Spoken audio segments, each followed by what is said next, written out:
जय हिंद दोस्तों, मैं जितेंद्र कुमार आप सबों का अपने YouTube चैनल एकलव्य ज्ञान वाटिका पर स्वागत करता हूं। दोस्तों, आज हम लोग बात करेंगे विश्व sickle cell anaemia awareness day के बारे में। इसका मतलब क्या है कि आज हम लोग सिकल सेल एनीमिया जो रोग होता है, सिकल सेल एनीमिया, यहाँ पे एनीमिया अवेयरनेस के बारे में, इसके जागरूकता के बारे में हम लोग बात करेंगे, जो प्रत्येक साल 19 जून को मनाया जाता है। ये प्रत्येक साल कब मनाया जाता है? 19 जून को। देखिए, ऐसा हुआ था कि 2008 में जब यूएनओ की बैठक हुई थी, तो उसमें क्या हुआ था, ये निर्णय लिया गया था कि अगले साल यानी 2009 से प्रत्येक साल 19 जून को sickle cell anaemia awareness day मनाया जाएगा। इसका मतलब क्या है कि उद्देश्य क्या है कि पूरी दुनिया में जो लोग हैं उनको सिकल सेल एनीमिया बीमारी के बारे में जागरूक किया जाएगा। ये बीमारी होता क्या है, इसमें पेशेंट के साथ, रोगी के साथ कैसे व्यवहार करना चाहिए, क्योंकि कई बार ऐसा होता है कि अशिक्षा के कारण, अज्ञानता के कारण या हमारी नासमझी के कारण क्या होता है कि हम लोग रोगी के साथ दुर्व्यवहार करते हैं, जबकि ऐसा नहीं करना चाहिए। ये एनीमिया क्या है? ये एनीमिया और सिकल सेल एनीमिया दोनों अलग अलग होता है। एनीमिया खून की कमी है, और लेकिन ये सिकल सेल एनीमिया जो है ये आनुवांशिक रोग है, जेनेटिक बीमारी है। क्योंकि जब किसी माता पिता में अगर यह बीमारी है, मतलब सिकल सेल एनीमिया है, चाहे उसका माता पिता इस बीमारी से ग्रसित हो या फिर इस रोग का वाहक हो, तभी उसके संतान में होगा। इसका मतलब कि ये जीन से संबंधित, ये जेनेटिक है। जिस ढंग से हर एक व्यक्ति में, जैसे हम अपने ऊपर ले तो ये जो बाल है, ये ललाट है, ये आँख है, नाक है, ओठ है, गाल है, मुंह का आकार है, या हाथ पैर उंगली, शरीर का रंग जो भी है, ये आखिर ये आकार रंग कहाँ से आया? ये माता पिता से आया। स्वाभाविक सी बात है कि हम लोग जो ये रंग रूप आकार जो देख रहे हैं, ये जीन के कारण हुआ है। पीढ़ी दर पीढ़ी जीन ट्रांसफ़र हुआ, माता पिता से संतानों में ये जाता है। उसी ढंग से ये जेनेटिक बीमारी है और ये ऑटोसोमल रिसेसिव जीन के कारण होता है ना। तो इसमें किसी व्यक्ति का कोई दोष नहीं होता है। ये आनुवांशिक रोग है, ये माता पिता से संतान में जाता है। ये संक्रामक बीमारी नहीं है। संक्रामक बीमारी कहने का मतलब है कि कम्युनिकेबल डिजीज, मतलब संक्रामक बीमारी किसको कहते हैं? एक एक पॉइंट को समझिए। संक्रामक बीमारी वैसे बीमारी को कहते हैं जो एक दूसरे से फैलता है, मतलब एक व्यक्ति के संपर्क में आने से, या आप सीधे आइए या इनडायरेक्ट आइए, जब संपर्क में आता है तो वो बीमारी फैलता है। जैसे ट्यूबरकुलोसिस की हुई, अभी जैसे कोविड-19 है, ये सब बीमारी क्या संक्रामक है, लेकिन ये गैर संक्रामक बीमारी है। ये, या इसको कह सकते हैं नॉन कम्युनिकेबल डिजीज है, और ये ऑटोसोमल रिसेसिव जीन के कारण होता है। तो यहाँ पर देखिए, ऑटोसोमल का मतलब क्या हुआ। जैसे अगर मनुष्य की बात करें तो मानव जैसे है, ह्यूमन बींग्स, ह्यूमन बींग में कितना है क्रोमोसोम की संख्या? 46। इसको हम लोग 23 जोड़ा कह सकते हैं, 23 पेयर। अब देखिए इसमें क्या, 23 पेयर में जो 22 जोड़ा होता है ये होता है ऑटोसोम। 22 जोड़ा क्या होता है? ऑटोसोम, जो यहाँ पे लिखे। और एक जोड़ा जो होता है 1 पेयर, ये क्या होता है? ये होता है सेक्स क्रोमोसोम। अगर किसी व्यक्ति में XX क्रोमोसोम है तो वो लड़की है, और किसी व्यक्ति में अगर XY क्रोमोसोम है तो वो लड़का है। और ये जो सेक्स क्रोमोसोम है, ये जो कहाँ से आया? माता पिता से आया। माता पिता से बच्चों में आया, संतान में आया। तो ये ऑटोसोम के कारण होता है, ये ऑटोसोमल रिसेसिव जीन के कारण होता है। तो उम्मीद है कि इस पॉइंट को समझ गए होंगे, है ना। तो ये संक्रामक बीमारी नहीं है, गैर संक्रामक बीमारी है। इसलिए अगर किसी व्यक्ति को सिकल सेल एनीमिया हो, उस रोग से ग्रसित हो, तो उसके साथ भेदभाव ना करें, उसके साथ किसी ढंग का, मतलब इस ढंग से व्यवहार ना करें, चाहे वो जिससे कि उसको बुरा लगे, उसके भावना पर ठेस पहुंचे कि मेरे साथ दुर्व्यवहार हो रहा है, मेरे साथ थोड़ा अच्छा व्यवहार नहीं बरता जा रहा है। तो इसलिए लोगों में जागरूकता फैलाने के लिए क्या किया है कि यूएनओ के द्वारा प्रत्येक साल ये दिवस मनाया जाता है।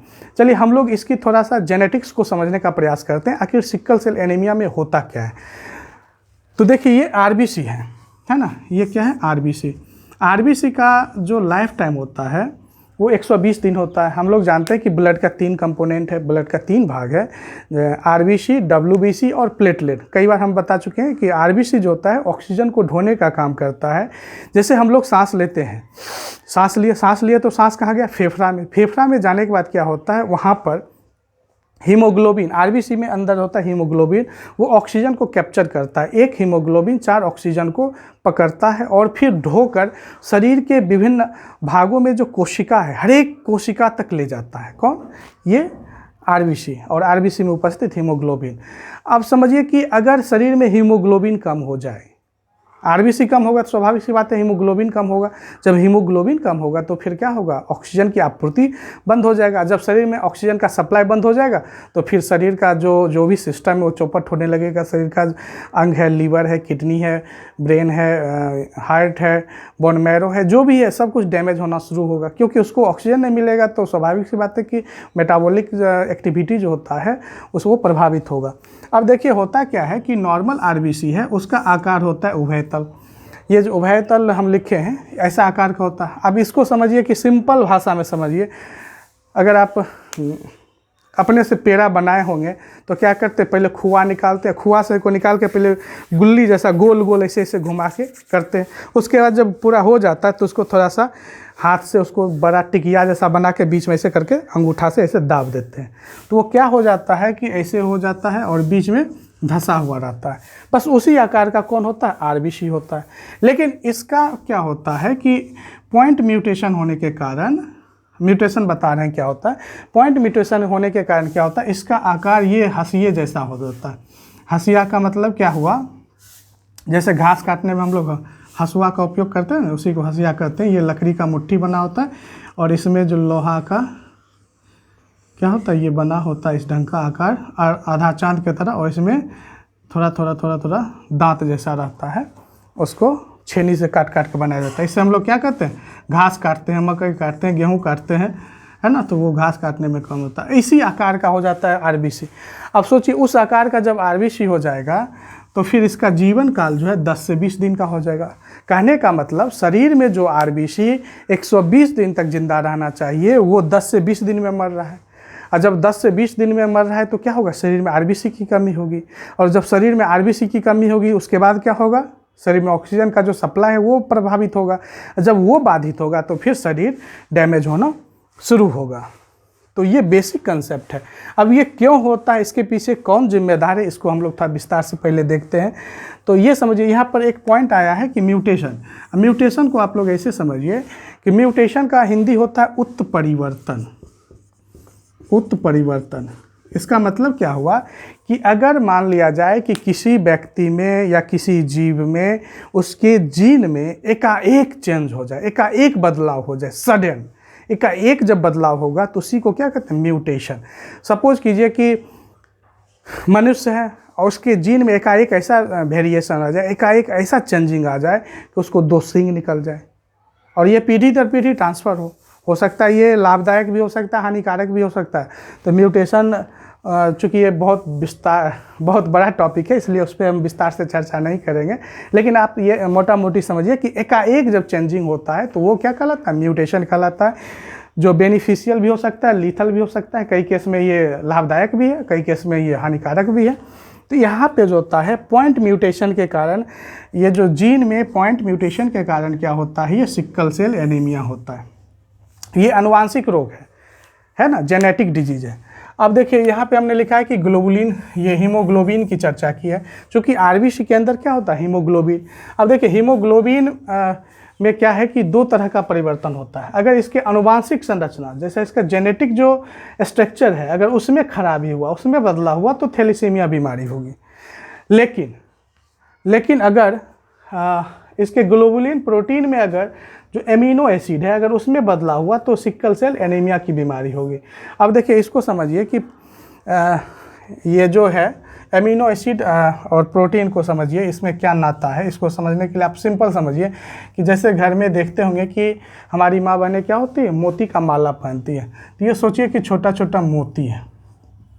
ये जो छोटा छोटा मोती है ये क्या है? एमिनो अम्ल है। इसी को एमिनो एसिड कहते हैं, अमीनो अम्ल, है ना। और जब पूरे एक धागा में पिरो देंगे तो ये क्या कहलाएगा? प्रोटीन कहलाएगा। तो इसका मतलब क्या है? जिस ढंग से मोती का माला मोती से मिलकर बना होता है, उसी ढंग से प्रोटीन किस चीज़ का बना होता है? अमीनो अम्ल का बना होता है। ठीक है, इसके बारे में थोड़ा और आगे हम लोग देखते हैं कि क्या होता है। ठीक है, इसके बारे में देख। अब देखिए क्या होता है कि ये जो हीमोग्लोबिन का ए है, ये हीमोग्लोबिन ए, तो ये हीमोग्लोबिन ए क्या है कि हीम है, मतलब हीम मतलब आयरन, और क्या है ग्लोबुलिन प्रोटीन है। ग्लोबुलिन प्रोटीन का बना होता है।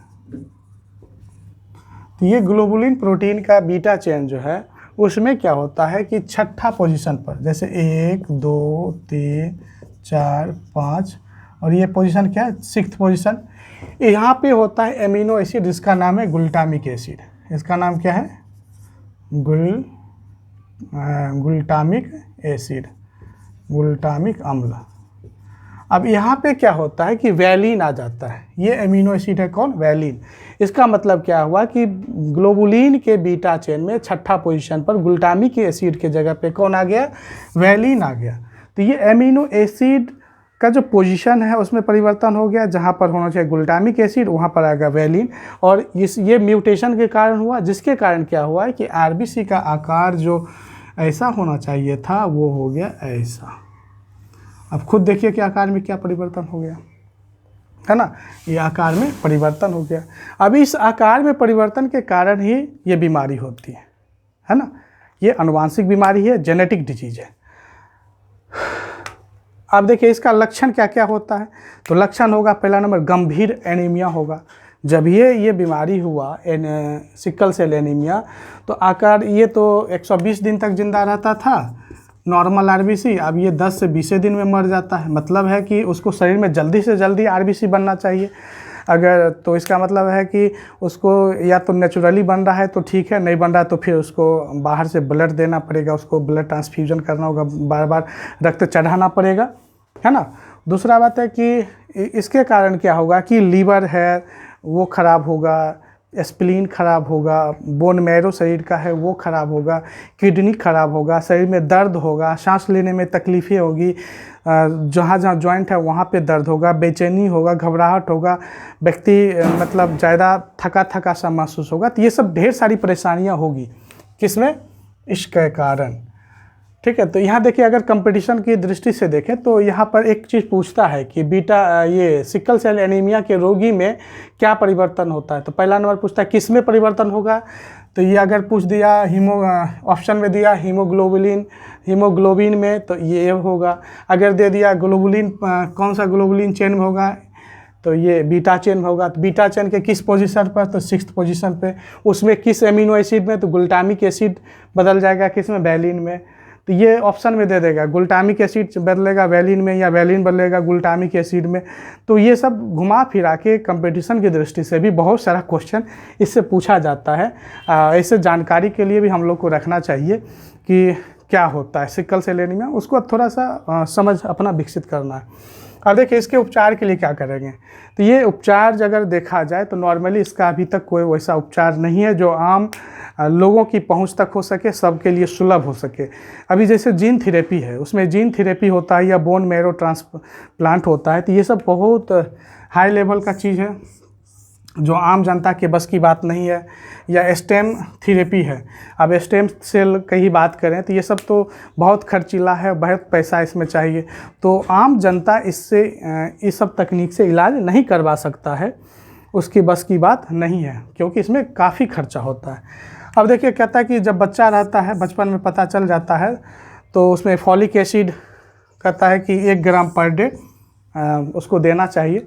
तो ऐसे कितना देना चाहिए वो तो डॉक्टर सजेस्ट करेंगे, डॉक्टर से मिलना चाहिए, डॉक्टर जो सलाह दे उसके अनुसार देना चाहिए। लेकिन नॉर्मली 1 ग्राम per day 1 mg per day उसको दिया जाता है फॉलिक एसिड। अब देखिए भारत में क्या है कि भारत में 1952 में नीलगिरी के पहाड़ी क्षेत्र में जो आदिवासी लोग बसे हुए थे उनमें यह सबसे पहले खोजा गया 1952 ईस्वी में। वैसे सिकल सेल एनीमिया का तो पहले भी पता चला था, लेकिन इसका नामकरण जो है वार्नेन मेसॉन के द्वारा 1922 ईस्वी में किया गया। और 1952 ईस्वी में नीलगिरी का जो क्षेत्र है वहाँ के पहाड़ी इलाकों में जो आदिवासी समुदाय के लोग रहते थे उनमें यह पहली बार देखा गया।